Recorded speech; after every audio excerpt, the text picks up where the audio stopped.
بسم الله الرحمن الرحيم. رب اشرح لي صدري ويسر لي أمري واحلل عقدة من لساني يفقهوا قولي. اللهم اجعل جمعنا هذا جمعا مرحوما واجعل تفرقنا من بعده تفرقا معصوما ولا تجعل فينا ولا منا شقيا ولا محروما. اللهم تقبل منا إنك أنت السميع العليم وتب علينا إنك التواب الرحيم. السلام عليكم ورحمة الله وبركاته.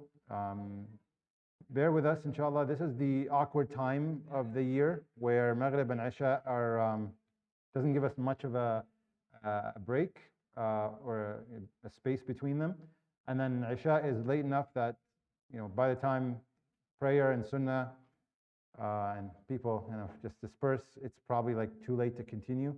So this class, inshallah, will just end at Isha adhan bi'idhnillah ta'ala. And since the slides are up, anybody new here that wasn't here last week, just so I can see if I have to repeat some of the things I talked about last week in terms of course registration? Everybody was here last week? Awesome. I can skip the slide then, inshallah. Okay. I did want to say one more thing. Okay, yeah, so inshallah, did everybody register for the Google Classroom as well? Did everybody get email communications? Okay. So we had sent an email communication saying we're starting at 7:50.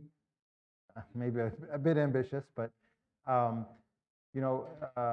next week, inshallah, I'm actually not in the country or the week after. So what we're going to be doing, bi'idhnillah, is we're going to, this is what I remember now.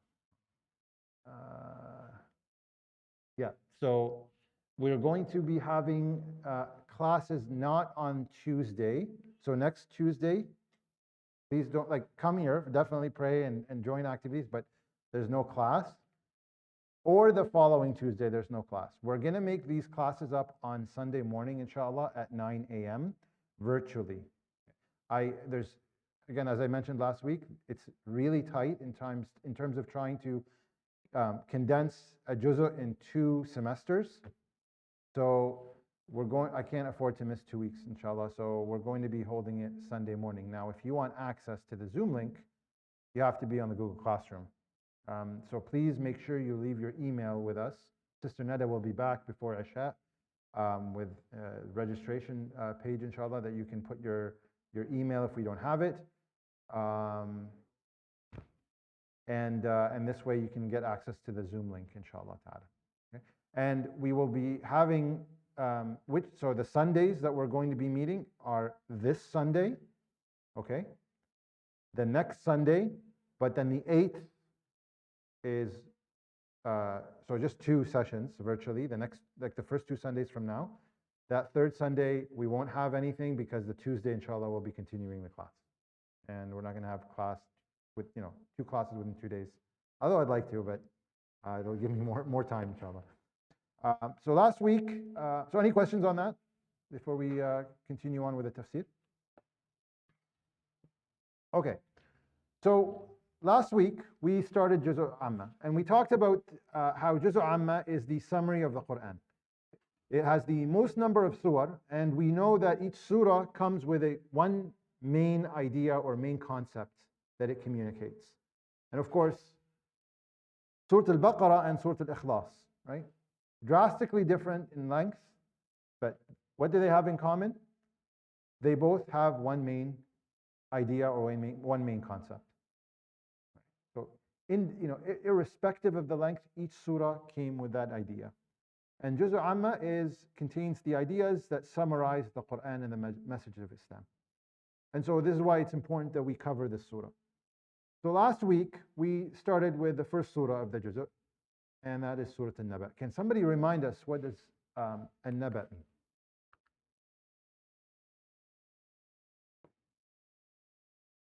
The big news, right? So An-Naba al-Azim is the major news. Naba means news. Now remember, Naba means, so when we say news here, we're not just talking about things that have passed. Normally, we say that that's a khabar, right? So for example, somebody was watching al-akhbar, watching the news on TV. They're watching to see what happened. An-Naba is news of what's finished and what's to come. And you will see that in the surah actually, right? This surah, Surah An-Naba, kicks off the juz'u, and it's the part of the very first cluster of juz'u amma. So we broke down juz'u amma into 4 main clusters of surah, 4 main groups. The first group, Surah An-Naba, Surah An-Nazi'at, and Surah Abasa. Those first 3 make up the first cluster. That cluster focuses on, and remember this please, because this is going to be on probably on a quiz or an assignment or an exam. The first cluster covers the idea of the fundamentals of the deen. Deen, the grand meaning of deen, not deen as in one religion, but deen coming from tadayyun, meaning that you understand that you have a responsibility or a duty to someone. That is tadayyun. And somebody says, I have tadayyun towards somebody or someone. That means I recognize I have a duty or responsibility to fill towards a greater power. So that's why somebody who doesn't believe in anything, doesn't have a religion, is an atheist, lacks deen. They don't feel or understand that they have to be responsible or dutiful to someone, right? They completely neglect that idea, right? So they reject, well, we say they reject faith. So that's the first cluster. So now, of course, when we talk about tadayyun, the concept of having that responsibility, it's broken down into 3 parts or 3 components. The first one is, well, before I understand, what I need to do or what the value system is, I need to adopt a system. I need to know about a system, right? That system is basically what Surah An-Naba came to cover. That idea of the story of life. Now, that big news we talked about last week, some Mufassirin say it's talking about the Day of Judgment. Right? They're arguing, the people they're asking and they're not in agreement of what's to happen after death. Other scholars say it's about the oneness of Allah or the concept of God in general. Others say it's about the message of Islam. And I would say, I think all of the above apply, and that all comes under the umbrella of the purpose and the whole story of life. Why are we all here, and what's this all about? And this is what people out on the street and out in universities and out in schools and in governments and different countries have disagreements about. Right? This concept of tadayyun, right? So we're not going to cover the first introduction because we covered that last week. That came to introduce the surah of what people are arguing or are asking about and what they are greatly indifferent for. The next section, the first main section of the surah, Allah subhanahu wa ta'ala started off that section, Alam, have we not? And these are rhetorical questions. Alam naj'al al-arda mihada wal-jibala awtada wa khalaqnakum azwaja, and so on. Allah subhanahu wa ta'ala is asking rhetorical questions, saying, have we not made this for you, and this for you, and this, and this, and all of the things we covered last week, right? All are part of the story. And the story is from whose perspective? Now we're understanding the truth of the story. Whose perspective is Surah An-Naba? The story of life from whose perspective? From Allah subhanahu wa ta'ala, right?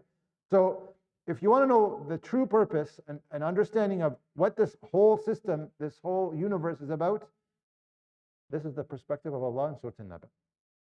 And so Allah says, have we not made the earth a cradle for them so that they can walk in it and be protected and being taken care of and nourished from its provision. وَالْجِبَالَ أَوْتَادًا, and mountains and pegs, and then so on. So Allah subhanahu wa ta'ala is saying, this is part of the story. This is what's past. The news that has already happened. The news that's already happened. And so what's interesting about this is, yet people are still arguing about what this news is about. All they have to do is look around. All they have to do is contemplate the things around them, the things that are staring them right in the face. This is the story of what's happened or what's happening currently from Allah subhanahu wa ta'ala's perspective. And so we were born, we woke up to this world, and everything was prepared for us. Everything was set. We had nothing to do with preparing this life for our inhabitant. Right? Everything was set and ready for us, and Allah subhanahu wa ta'ala is telling us about these things. Have we not made all these things for you? Prepared and ready so that you can live your life for the ultimate purpose that's covered, inshallah, at the end of the surah. Anybody have any questions on the first section of the surah? Okay. So, again, the summary of life, or the story of life, or the story of existence, we're going to cover, inshallah, the next section, bi'idhnillah ta'ala, I think was in that. Okay. I don't know if that's small. If it is, you're more than welcome to grab a mushaf or your phone to follow along. It looks pretty small. Maybe next time I'll have more slides. It's online too? Yeah. Some people don't have the Google Classroom, so they'll give you, inshallah, their email before they go. Okay. So, أعوذ بالله من الشيطان الرجيم.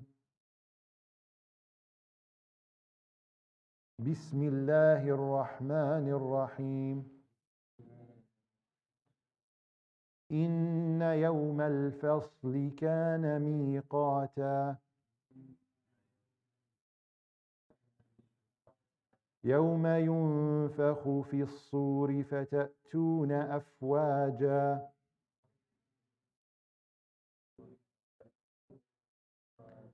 وفتحت السماء فكانت أبوابا.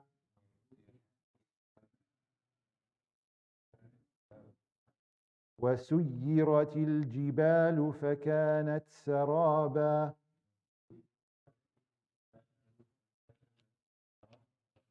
Okay, so this is the other part of the news. Remember, we talked about the news covering what's past, what's gone, what's happening, and what's going to happen. And so now Allah subhanahu wa ta'ala starts this section talking about what's going to happen as part of this great news. And notice the start of this section. What do you notice? What's the first word in this section? Inna. What does inna mean? Yeah, indeed. Inna in Arabic is a letter, it's a harf, tawqeed. So when you hear inna, tawqeed means emphasize, certainty, right? Notice how in the past ayat, Allah started off with alam naj'al, have we not made? Rhetorical questions, because the answer's around us already, right? The section which talks about the future of what's going to happen, Allah subhanahu wa ta'ala is talking now using the words of certainty. Inna yawm al-fasli kana miqata. Indeed, the day, yawm al-fasl, the day of segregation. Fasl is to segregate. What are we segregating? Who's segregating? Allah subhanahu wa ta'ala is segregating people into two groups. Yawm al-fasli kana miqata. It is miqata. Now, who's gone to Hajj or Umrah before? So if you've gone to Hajj or Umrah, what do you have to do before you enter Mecca? You put an ihram and intention. You go to the miqat, right? You got to go to the miqat. The miqat is a specific place that you have to be at to establish your ihram, to start your ihram, your state of ihram. So what does miqat mean? Miqat means a certain time at a certain place. Right? Allah subhanahu wa ta'ala is saying, indeed, the day of separation, indeed, it is going to be at a specific time and a place. يَوْمَ يُنْفَخُ فِي الصُّورِ فَتَأْتُونَ أَفْوَاجًا. On that day, the horn, so يُنْفَخُ فِي الصُّورِ, sur is the horn, it'll be blown. What happens when it's blown? فَتَأْتُونَ أَفْوَاجًا. And the letter here is fa. Fa, remember last week we said fa? What's the difference between fa and wa and thumma? Anyone remember? Fa means something is happening right after the other, right? So if I say I ate, fa, I slept, it literally means I ate and slept right away. Versus I ate, thumma, I slept, means I had a period of time between them that I could have done many other things. Thumma means a lag or a delay. Fa means immediately. So Allah subhanahu wa ta'ala is saying, يَوْمَ يُنْفَخُ فِي الصُّورِ, on the day when the horn is blown, فَتَأْتُونَ أَفْوَاجًا. And you will come, literally, right after the blow, فَتَأْتُونَ أَفْوَاجًا. Afwaja is basically in large groups that you can't count, in waves of people. So Allah subhanahu wa ta'ala is describing now the day of judgment. وَفُتِحَتِ السَّمَاءُ فَكَانَتْ أَبْوَابًا. And the gateways in the sky will open. So gateways, abwaba is like doors, gateways open. And so that tells you a little bit about the sky. There's no moon, there's no stars, no constellations, nothing. It's now changed, right? So what's happening here in the news to come? What's happening is that, yes, you have a question?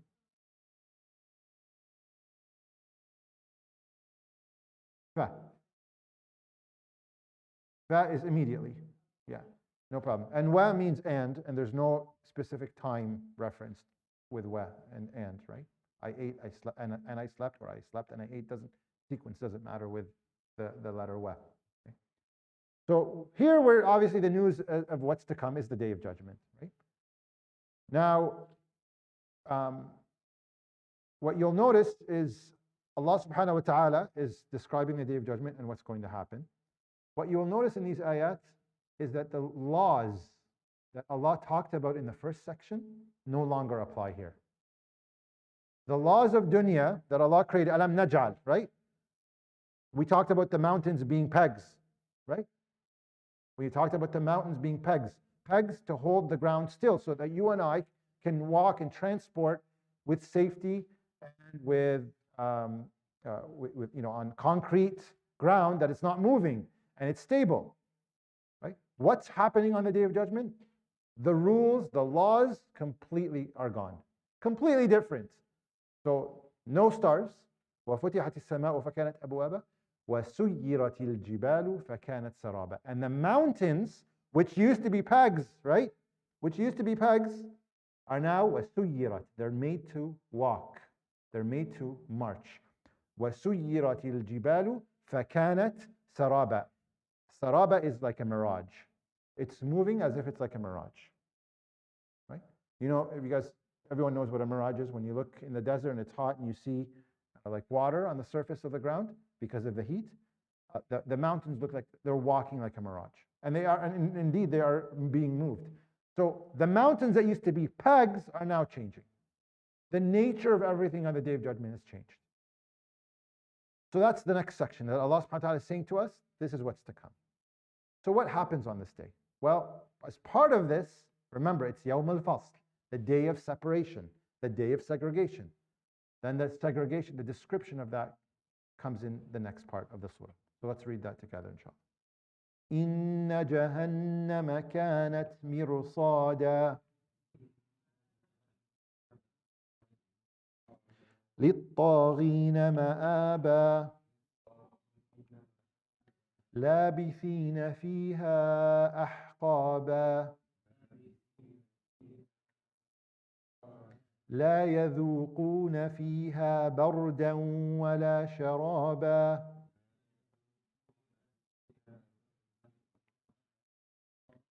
إلا حميما وغساقا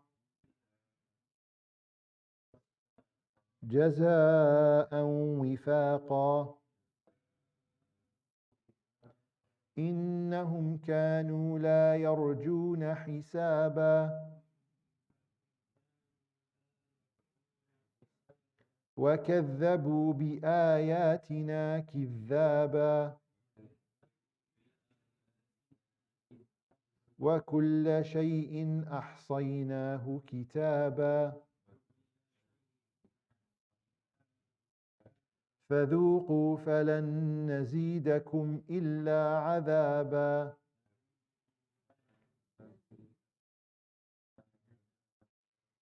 So this section now is talking about the separation of people. Right? The first group that's talked about is the group that we all have to try to avoid. Right?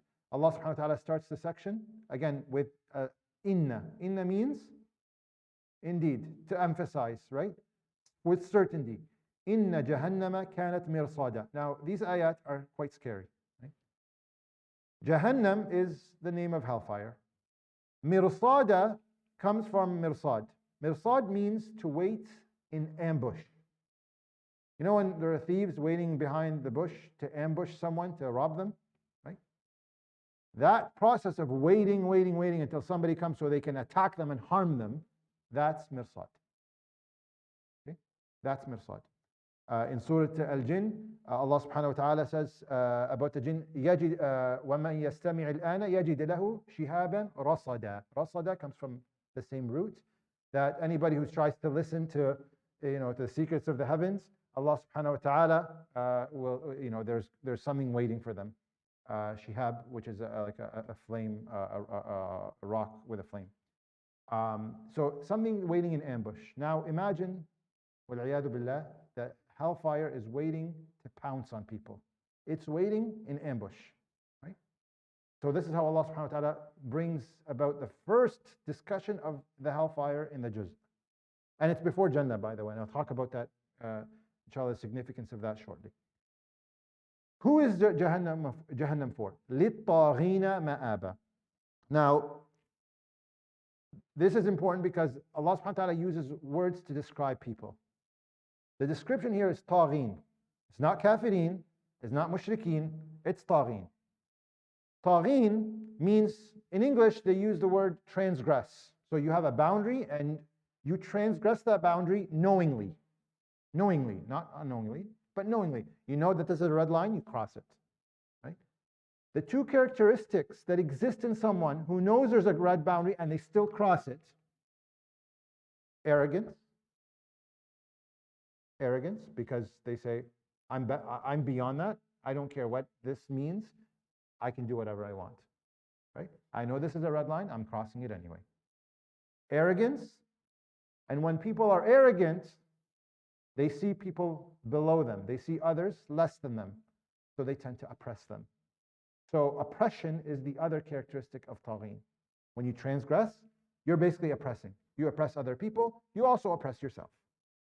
So arrogance and oppression are characteristics of someone who's taghi. And tagha is more generic than kufr. And this is why this surah is, again, this is a general description for people who are going to enter hellfire, وَالْعِيَاذُ بِاللَّهِ. لِلطَّاغِينَ مَآبًا. So taghin, is that anybody have any questions about the word taghin and who it's describing? You'll notice this word come up quite a bit in this juz'ah. لِلطَّاغِينَ مَآبًا. Okay, so let's continue inshallah. Actually, before we move on, Allah subhanahu wa ta'ala in general, you'll notice this. I'm sure you've noticed it already, but this is kind of just to bring it out a little bit clearer. Describes people into two groups throughout the Quran. In Surah Al-A'raf, there's a third group, but for the most part, there's two groups. There are the people who believe and do righteous deeds. And then the people who disbelieve and do evil deeds. Okay? We know that Allah subhanahu wa ta'ala has told us the first group is in Jannah, the second group is in hellfire. What about somebody who believes but does bad deeds? Or the question that comes up a lot, somebody who doesn't believe or believes in another religion that's changed, but they're good people. Where do they fall? This is up to Allah subhanahu wa ta'ala. This is the middle zone that Allah subhanahu wa ta'ala judges, and only Allah subhanahu wa ta'ala judges. What we know is Allah established for us the two ends of the spectrum. You want to be part of Jannah, you got to move this way. If you move the other way, you'll be part of the hellfire. And everything in between is not discussed. That's up to Allah subhanahu wa ta'ala. What we do know is that if somebody doesn't believe, that's not the description of people of Jannah, because they believe. Right? Does that make sense? So going forward, when you hear these in the Quran, know that Allah subhanahu wa ta'ala is giving you the two ends, and He's telling you, this is your goal, and avoid that. Now, many people will fall in between. That's up to Allah subhanahu wa ta'ala. Okay? So that we also don't get into philosophical discussions because of time, and because, I mean, the tafsir is quite clear with this in this respect. Okay. So where did we stop here? للطاغين مآبة. So مآبة is a end destination. لابثين فيها أحقابا. لابثين فيها أحقابا comes from حقب, which means a period of time. أحقابا means a long period. So they will dwell in the hellfire, وَالْعِيَاذُ بِاللَّهِ, for ages and ages and ages. Now there are differences of opinion on how long is ages and ages. Is it forever, or is it a predetermined time and then people are out and there's no more hellfire? The scholars are divided on that topic. Right? This indicates ahqaba for a long period of time is that it could potentially end. Right? Other scholars say it's forever. So it's either or. At the end of the day, though, it doesn't matter, because what we know is that 1 millisecond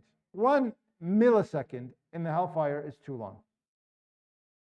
We know the hadith of the Prophet ﷺ, يؤتى بأنعم الأهل يوم القيامة. أنعم الأهل الدنيا. So Ahl dunya are the people of dunya where they had so much luxuries, they were given so many things, and then they will be dipped in the hellfire.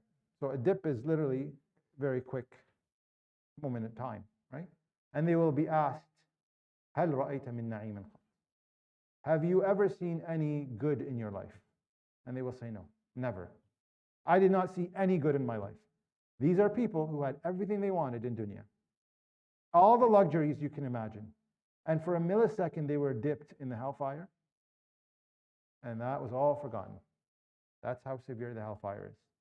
And of course, the other part of the hadith is the people who experience the most hardship in dunya. They'll be basically dipped in Jannah and they'll be brought out and they'll be asked, have you ever seen anything bad in your life? And they'll say, I've never seen anything bad, because Jannah is so beautiful and so marvelous. So when we say ahqaba, whether it's forever or for a long period of time, it doesn't matter. Right? 1 millisecond is too long. لابثين فيها أحقابا لا يذوقون فيها بردا ولا شرابا. They will not taste. يذوقون is to taste, so this is figurative. لا يذوقون فيها بردا, so they will not taste coolness or drink. No coolness and no drink. So just reflect on that on a hot summer day. Right? We've all had times when we were walking outside, we didn't have access potentially to water. We didn't have maybe a hat or an umbrella to walk, and how for that short period of time how we felt. Right? This is for a long period of time, and Allah subhanahu wa ta'ala, and the Prophet described to us hellfire and this description could mean literally 70 times more hotter than the hottest fire in dunya, or the 70 times is just basically to show that it's not even comparable. So, there's no comparison. And so these people of the hellfire will not get any coolness or drink, but there's an exception. Illa means except. Illa hamiman wa ghassaqa. Hamim is boiling, scalding water. That's the drink when people get thirsty, waliyadu billah, in the hellfire. Scalding water. Right? We're not talking about, you heat up water for tea and no, this is like, probably reaching, in science, water boils at 100 under atmosphere. But then it takes a lot more energy for it to start to form from a liquid to a gas. That extra energy, you don't feel as part of temperature, but it's extra energy in there, right? So, we've never drank anything like that, because nobody drinks anything that's just on the cusp of being a gas, right? But that's just to show you how even more energy water can have beyond what we think is hot. So, the hamim is the boiling and scalding water. Ghassaqa is the pus that comes out of wounds. You have a cut and you have pus. That's the drink of the people of the hellfire. حميما وغساقا لا يذوقون فيه بردا إلا حميما جزاء وفاقا. Yes.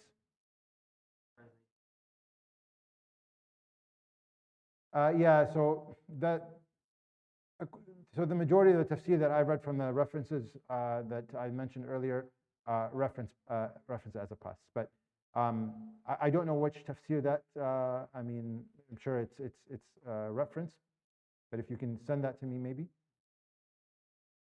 It's the one on the yeah, so this is just, I just grabbed the translation because it was, it's easy to take a screenshot. But yeah, in general, I'm going through the tafsir so that you can better appreciate the meanings. The tafsir here, I maybe should have said that earlier, the disclaimer, I don't actually follow the English here. This is just to give the ayat and for people just to reference. That's the whole point of tafsir, is if I have to sit there and give the true meaning of everyone, it's basically a paragraph. Yeah, so I can look into that inshallah, but I haven't come across that. Jaza and wifaq, you have a question? Jaza and wifaqa. Jaza is recompense, and wifaq means appropriate. So this, Allah subhanahu wa ta'ala is saying, this is appropriate recompense. This, what they're getting, is appropriate for what they've done. And Allah subhanahu wa ta'ala in the hellfire only gives appropriate recompense. So we'll talk about Surah Al-Humazah, right? Humazah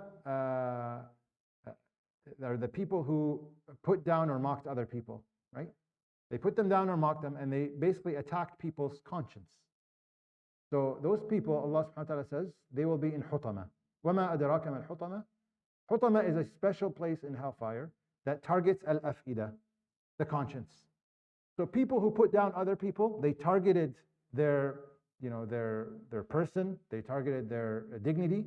Allah subhanahu wa ta'ala has a punishment for those people directly the same spot where they attack people. And Allah subhanahu wa ta'ala says, Jaza and wifaqa. Allah is just. He gives the punishment based on what people did to other people. Okay, so we talked, Allah subhanahu wa ta'ala described these people, but why? So we know that they're taghin, but what did they do? What was about them that led them to this? Well, we already read it, right? إِنَّهُمْ كَانُوا لَا يَرْجُونَ حِسَابًا. These people, لَا يَرْجُون, they did not expect, they did not account for, they did not desire, they did not, yarjoon is a very flexible word in the Arabic language. It depends on the context. In this particular case, لا يرجون حسابا, they didn't expect accountability. Hisab is accountability. So when somebody doesn't expect to be accounted, to be taken into account for something they've done, they'll do whatever they want. No one's going to take me to account. No one's going to question me. No one's going to ask me, why'd you do this? No one's going to, do something back to me the way I did, because there's no hisab, there's no accountability. So I can do whatever I want. The danger with that sometimes we come across is sometimes when we do actions, we justify these actions, and we know that they're potentially wrong. We may know they're wrong.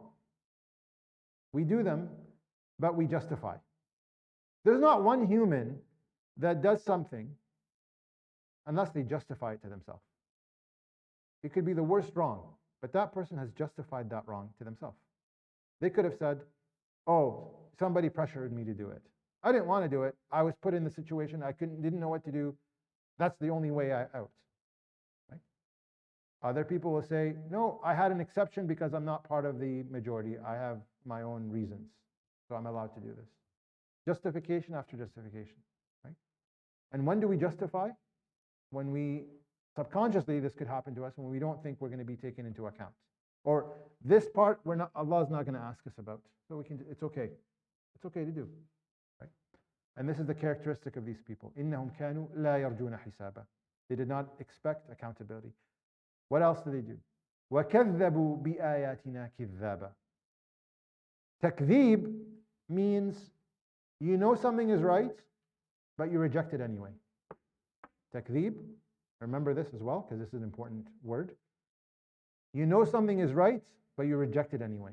Why do you reject it? Because it doesn't fulfill my desire. It doesn't give me freedom to do what I want, and so on and so forth. وَكَذَّبُوا بِآيَاتِنَا كِذَّابًا. So the ayat, the signs of Allah subhanahu wa ta'ala came to them, and they knew they were the truth, yet they rejected them because they didn't want to be under the rule, under the system. They didn't want to follow, commands. They wanted to do whatever they want. وَكَذَّبُوا بِآيَاتِنَا. And Allah says, كِذَّابًا. كِذَّابًا. We mentioned this last week. When Allah uses back-to-back words that are from the same origin, the same root, one is a verb and one's a noun, it's to emphasize the meaning to its climax. So, وَنَزَّلْنَاهُ تَنزِيلًا, for example, right? We brought it down, and we brought it down in stages or continuously. كَذَّبُوا كِذَّابًا. They continuously and repetitively rejected sign after sign. And Allah subhanahu wa ta'ala ends this section and says, وَكُلَّ شَيْءٍ أَحْصَيْنَاهُ كِتَابًا. أحصيناه, and everything, وَكُلَّ شَيْءٍ, everything. Shay means anything and everything. أحصيناه, إحصاء is the science or is the area of statistics. And Allah subhanahu wa ta'ala says, وَكُلَّ شَيْءٍ أَحْصَيْنَاهُ كِتَابًا. We have all their statistics in a book, kitaba. It's all written down and recorded. I don't know here who follows sports, baseball or hockey. Goals scored, assists, body checks, how many, plus, minus, all these terms, right? All, sports have all these, statistics on every single person for all of their career. Now imagine Allah subhanahu wa ta'ala has statistics for each one of us in its minutest detail, all captured. وَكُلَّ شَيْءٍ, everything, أَحْصَيْنَاهُ كِتَابًا. It's in a book recorded. فَذُوقُوا فَلَنْ نَزِيدَكُمْ إِلَّا عَذَابًا. And then again, فَذُوقُوا, so taste. فَلَنْ نَزِيدَكُمْ, we're not going to increase you except in punishment. إِلَّا عَذَابًا. So the first section of this, the first part of this section, after Allah subhanahu wa ta'ala talked about the past, what's happened with all the creation, and everything's prepared for us, yet people still argue, ask questions, and don't understand that this is the perspective of Allah, the true perspective. Allah showed us what's the news, what's going to happen. So you better, if you don't believe in the first part, you're not going to believe in the second part, and that's the disaster. But it's so obvious, it's staring us right in the face, the first part that Allah subhanahu wa ta'ala described in the surah, that there's no reason not to believe. And then the second part of this, the news is what's to come, and that's what's to come. It's divided into two people. The first group we covered. The second group is the group that we all are striving to be. We'll read the ayat, inshallah, with this right now. إِنَّ لِلْمُتَّقِينَ مَفَازًا حَدَائِقَ وَأَعْنَابًا وَكَوَاعِبَ أَتْرَابًا وَكَأْسًا دِهَاقًا لَا يَسْمَعُونَ فِيهَا لَغْوًا وَلَا كِذَّابًا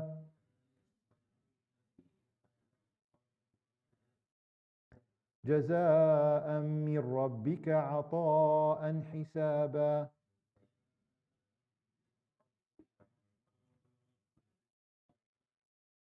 So we talked about the first group of the people that are going to be divided and why they're ending up in the hellfire, right? إِنَّهُمْ كَانُوا لَا يَرْجُونَ حِسَابًا وَكَذَّبُوا بِآيَاتِنَا كِذَّابًا. Now Allah subhanahu wa ta'ala talks about the next group. إِنَّ لِلْمُتَّقِينَ مَفَازًا. Muttaqeen, and I'm sure everyone's heard the word taqwa and the explanations behind it, but I'll remind you. Taqwa means to protect. So when somebody has taqwa or is part of al-muttaqeen, they protect themselves from anything that angers Allah subhanahu wa ta'ala. Anything that brings Allah's wrath, they protect themselves from it. So Allah is describing people, again, now we talked about taghin, now al-muttaqeen. Again, inna, to emphasize, inna lil-muttaqina mafaza. For the muttaqina mafaza. Fawz is to win. Not to succeed, but it's to win. You'll notice in life, not everybody wants to succeed. You'll find people that don't want to succeed. But everybody wants to win. Everybody wants to win. Allah subhanahu wa ta'ala, so mafaza is winning in this dunya and in the hereafter. People think that the success or the winning only happens in the hereafter. That's not true. The believer wins in dunya too. من عمل صالحا من ذكر وأنثى وهو مؤمن فلنحيينه حياة طيبة. Whoever does good from male or female, and they believe, Allah subhanahu wa ta'ala promised, فَلَنُحْيِيَنَّهُ حَيَاةً طَيِّبَةً. We will give them a pure and incredible life. Right? Right? طيبة is pure, is good, is filled with blessings. Right? So this doesn't just mean in the hereafter, it means also in dunya. إِنَّ لِلْمُتَّقِينَ مَفَازًا. Just a quick mention of the order. Why طاغين before muttaqin? Well, if I didn't tell you that there was going to be a punishment and a reward, and you ended up on the Day of Judgment, and you saw both, which one would you be angry with me, right? Of course, this is hypothetical, for not telling you about? The punishment, right? Right? Why didn't you tell me about this? Because the reward is like anything bonus extra, right? Like, oh, great, there's a gift, that's nice, right? But the punishment, why didn't you tell me about? So the punishment is brought out here first, right? It's important to highlight the punishment because the reward is, that's not to say it's not important, but people would want to know about the punishment before the reward so that they can avoid it. Secondly, إِنَّ لِلْمُتَّقِينَ مَفَازًا. The word muttaqin wouldn't have really a lot of context if it came before طاغين, because muttaqin is to protect yourself from things that displease Allah, which we already talked about, right, in the first part. Those have it already covered. And so now you realize, okay, the people who protect themselves, how do you protect yourself from the things that displease Allah? Yes, you fear Allah subhanahu wa ta'ala, you're God conscious, and all of the terms that we use in the English language to describe taqwa. So this is now the context is clear. إِنَّ لِلْمُتَّقِينَ مَفَازًا.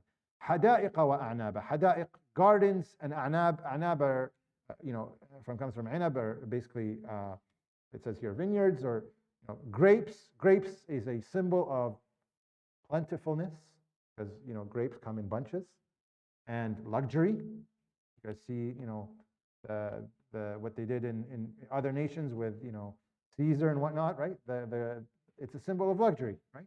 And this is the luxury of dunya, of akhirah, of Jannah. وَكَوَاعِبَ أَتْرَابًا, and spouses, atraba, similar age. وَكَأْسًا دِهَاقًا. كَأْسًا دِهَاقًا. Ka's is a glass, and dihaqa. So this is it's filled. Dihaqa is one of those words that, so there are a number of meanings. We'll probably try to see if maybe I cover them after we have time. I'm realizing now I only have 10 minutes. Drinks that are basically luxurious and filled. لا يسمعون فيها لغوا ولا كذابا. And they don't hear in it, in Jannah, any laghu, any vain talk, any evil talk, ولا كذابا, or lies, or somebody accusing them of lying. No bad speech, no ill speech. And we know that probably half of the problems we have between us as a community and outside of our community are based on what people said, right? A lot of problems happen, he said, she said, and conversations that go sour, and Allah subhanahu wa ta'ala is saying you don't hear any of that in Jannah. Jaza, again, jaza'an min rabbik, a recompense from your Lord. But this time, ata'an hisaba. What does ata mean? So notice the choice of words here. Jaza'an min rabbik. A recompense from who? From Allah? Min rabbik. From your Lord. It's your Lord is to provide a sense of connection. This is your Lord, the most merciful, the one that loves you and created you. Allah subhanahu wa ta'ala says, Jaza'an, this is a recompense, a gift from your Lord. Ata'an hisaba. What's ata? Ata is to give and give and give. Now, I'll tell you what ata is. When you do something that's good, do you increase Allah in anything? Nothing. Absolutely nothing. Right? You actually increase yourself. You don't increase Allah. Yet Allah subhanahu wa ta'ala rewards you for increasing yourself, right? For doing something good for yourself, Allah subhanahu wa ta'ala gives you reward. right? That's ata. When Allah gives, and nothing increases him, right? Ata and hisaba. Hisaban again is accountability. رب السماوات والأرض وما بينهما الرحمن. Again, the word Rabb. The Lord of the heavens and the earth, and everything in between them, Ar-Rahman. Ar-Rahman. So the Arabs at the time of the Prophet ﷺ didn't know what Ar-Rahman meant. They never used that term before. وَإِذَا قِيلَ لَهُمُ اسْجُدُوا لِلرَّحْمَنِ قَالُوا وَمَا الرَّحْمَنُ. If they were asked to prostrate to Ar-Rahman, they would ask, who is Ar-Rahman? This is the time of the Prophet ﷺ. This is the Quraysh. Nobody, this is a new term for them. Ar-Rahman, the one who's merciful to everyone and everything. Believer, non-believer. Human, non-human. His mercy encompasses everything. Everyone has access to his mercy because he's Ar-Rahman. Everyone. No separation here. Allah subhanahu wa ta'ala is saying Ar-Rahman. لا يملكون منه خطابا. Nobody, so this means a couple of things. لا يملكون منه خطابا means nobody is allowed to speak in front of Allah subhanahu wa ta'ala on the Day of Judgment, or nobody can, yamlikun is something that you own. And Allah subhanahu wa ta'ala is saying, it's used here, la yamlikun is something that you thought you owned but was taken away from you. And khitab is to speak. So we all think we own our ability to talk. Allah subhanahu wa ta'ala, we own our words, but the ability to talk Allah subhanahu wa ta'ala gave us. But that ability will be taken away from us. It's actually not even ours. And on the Day of Judgment, nobody will have the ability to talk. Nobody will be able to talk. That's taken away. Right? So let's finish inshallah the surah because we're approaching Isha bi'idhnillah ta'ala. يوم يقوم الروح والملائكة صفا لا يتكلمون إلا من أذن له الرحمن وقال صوابا.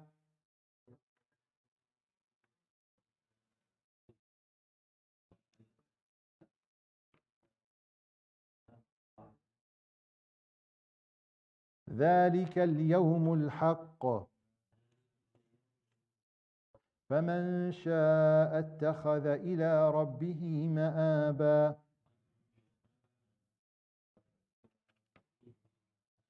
إنا أنذرناكم عذابا قريبا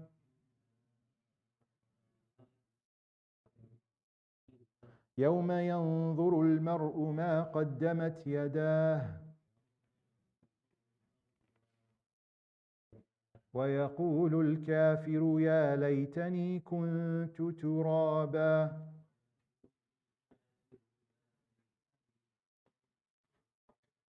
So we've talked about in this surah, the news, the great news. What's happened? Allah subhanahu wa ta'ala talked about that in the beginning of the surah when he says, أَلَمْ نَجْعَلِ الْأَرْضَ مِهَادًا وَالْجِبَالَ أَوْتَادًا, and so on. The news from Allah subhanahu wa ta'ala's perspective, the story of life from his perspective, subhanahu wa ta'ala. Then what's to come? Inna yawm al-fasli kana miqata. Other part of the news is the future. And then describing the two groups on that day. Inna jahannama kanat mirsada and inna lil muttaqina mafaza. We talked about those sections. Now we get to the end of the surah. Yawma yaqumu ar-ruhu wal malaikatu saffa. Now the day when yaqum is to take a stance. Right? Ar-ruh is a name for Jibreel alayhi salam, but this can also mean ar-ruh are the souls. On the Day of Judgment, all the souls will be gathered. Wal malaika, they will all come standing, and they will be all lined up saffa, in rows. La yatakallamun. Nobody's allowed to utter a single thing. Except illa man adhina lahu ar-Rahman wa qala sawaba. Except who Allah subhanahu wa ta'ala allows him or her to speak. Remember, you don't own speech on the Day of Judgment. It's gone. Things on the Day of Judgment have changed. The laws don't exist in Day of Judgment like they did here. Here the mountains were pegs. On the Day of Judgment they're removed. Here you can speak. Day of Judgment you can't speak. Okay? The laws have changed on the Day of Judgment. Okay? And Allah subhanahu wa ta'ala allows certain people or certain malaika وَقَالَ صَوَابًا, except إِلَّا مَنْ أَذِنَ لَهُ الرَّحْمَنِ, is except if Allah allows وَقَالَ صَوَابًا, and that person or that creation says the truth, what is right. Okay? ذَلِكَ الْيَوْمُ الْحَقِّ. Indeed, that is the day of truth. And here's the punchline of the surah. Here is the punchline of the surah. The most critical ayah that highlights the purpose. فَمَنْ شَاءَ اتَّخَذَ إِلَىٰ رَبِّهِ مَآبًا. Whoever wills, whoever wants, whoever desires. فَمَنْ شَاءَ. Allah is leaving it to you and me. Whoever wants or desires, اتَّخَذَ إِلَىٰ رَبِّهِ مَآبًا. Takes Allah as their final destination. Carves their pathway is to Allah. Chooses a path to Allah. And this is the goal. The first surah of Juz' Amma gave you the story of the creation, the story of life, and gave you in it your purpose. Your purpose is who? Allah. But if you have to choose it. فَمَنْ شَاءَ. And this concept of choice. This concept of choice, again, it exists now. It won't exist in the Day of Judgment because the laws change. Just because we have the ability to choose now, we feel so powerful, so capable. That's going to be stripped away. But Allah is saying you have time. فَمَنْ شَاءَ. You will, if you wish, do what you want. But if the one who wants chooses Allah as his or her end goal, that is your objective in life. إِنَّا أَنذَرْنَاكُمْ عَذَابًا قَرِيبًا. We have warned you of a near punishment. يَوْمَ يَنظُرُ الْمَرْءُ مَا قَدَّمَتْ يَدَاهُ. On that day, the human or the person will look. مَا قَدَّمَتْ يَدَاهُ is an expression, what you've done, what you've accomplished, what you've set forth in your life. You will see it. Right? يَوْمَ يَنظُرُ الْمَرْءُ مَا قَدَّمَتْ يَدَاهُ. You will see everything you put forth. وَيَقُولُ الْكَافِرُ يَا لَيْتَنِي كُنْتُ تُرَابًا. Now there are different meanings for this. يَوْمَ يَقُولُ الْكَافِرُ. Kafiru, now the word kafir is used for the first time. Kafir because they knew that there was accountability, but kufr is to know something and hide it, to cover it. Right? It's like the term is used for farmers because they plant seeds and they cover them. Right? يُعْجِبُ الْكُفَّارِ. Kuffar are farmers. Kufr comes from that. You hide the truth. You know it, but you cover it up so it's hidden. So these people knew that there was accountability, but they denied it. Why? Because it was too hard. Their egos didn't let them. Their desires didn't let them. They wanted their own way of doing things. They wanted to enjoy their luxuries or desires without any sort of guidance or rules. And so this term is used. يَوْمَ يَنظُرُ الْمَرْءُ مَا قَدَّمَتْ يَدَاهُ وَيَقُولُ الْكَافِرُ I wish I was dust. So those people will wish they were dust. Allah subhanahu wa ta'ala will resurrect all the creation on the Day of Judgment. And after He makes things aright between animals and different creation, after justice is served on the Day of Judgment, He turns everybody except for humans and jinn into dust. And that person will look, imagine the two rams that Allah subhanahu wa ta'ala made right, justice between them, they become dust. And that person will see it and say, I wish I was dust. I wish I was that animal that turned into dust. The other meaning is when somebody wishes, وَيَقُولُ الْكَافِرُ يَا لَيْتَنِي كُنْتُ تُرَابًا. I wish I lived a lowly life, not the life where I put people down and I was over people and I oppressed them and I was arrogant. I wish I was living a lowly life, because this is what my actions have brought to me on this day. And then the last one of the meanings explained in one of the tafsir is that it's referring to shaitan, because he denied Allah subhanahu wa ta'ala, وَيَقُولُ الْكَافِرُ يَا لَيْتَنِي كُنْتُ تُرَابًا, that I wish I was dust like Adam, because we know that shaitan was arrogant and he put Adam down because he was made out of dust or clay and he was made out of fire. So one of the other tafsir suggests that this is the shaitan saying, I wish I was like Bani Adam, even though he had put him down initially with his arrogance. So I hope that highlights I know it's time for Isha, so we'll close inshallah. Surah An-Naba. So we talked about Surah An-Naba, summarizes the story of creation from Allah subhanahu wa ta'ala's perspective. And this is the first surah to start the last juz' of the Quran, the juz' that summarizes the whole Quran, that contains the main concepts of the message of Islam and what Allah subhanahu wa ta'ala brought to us in the Quran. So Jazakumullah khair. If you're not registered for the class, I ask you to please make sure, and if you want to register, leave your email, because we will have Zoom sessions, inshallah, for the next 2 Tuesdays. So this session is not here next Tuesday or the Tuesday after. Inshallah, we will have, I'll be away, so we will have it on Sunday at 9 a.m. We will be doing it through Zoom just for 2 weeks. If we don't have your contact information to add you so you can get the links, please leave it with us. And with that, we'll close for Isha. Subhanakallahumma wa bihamdik, nashhadu an la ilaha illa anta, astaghfiruka wa atubu ilaik. Sallallahu ala sayyidina Muhammad wa ala alihi wa sahbihi ajma'in.